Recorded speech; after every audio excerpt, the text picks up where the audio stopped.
Rim Jepun untuk 4x4 guys. So guys, hari ni Wan Cina nak sambung lagi unboxing untuk rim Jepun. Okay, so kali ini untuk 4x4 dan juga saiz 20 inci. Okay, so kita buka kotak dulu, tengok rupa rim ni macam mana guys.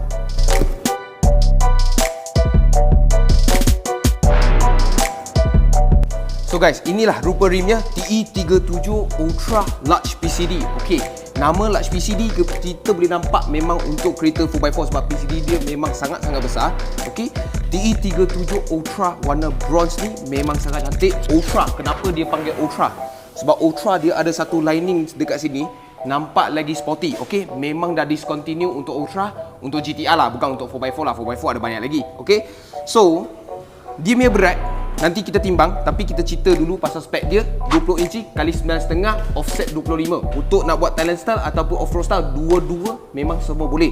Banyak kereta boleh pasang sebab PCD dia 6 kali 139.7. Okay, so design rim ini kita pun tak payah cakap banyak sebab memang korang dah tahu T37 rupa dia macam mana.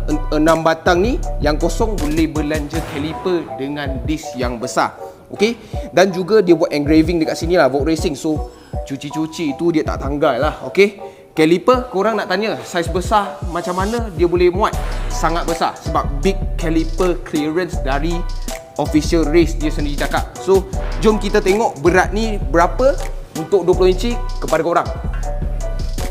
Okay guys, so kita boleh nampak berat untuk rim 20 inci baru 11.4 kilo untuk T37 Forge ni. Okay, so memang sangat ringan untuk 20 inci. 20 inci biasa kita nampak memang 10 lebih kilo, memang sangat berat. Okay, untuk ni korang jangan risau, dia ringan dan juga tahan. Okay, so itu sahaja untuk video kali ni. Kita nak bagi review sikit 20 inci yang sampai kedai Wan Cina ni.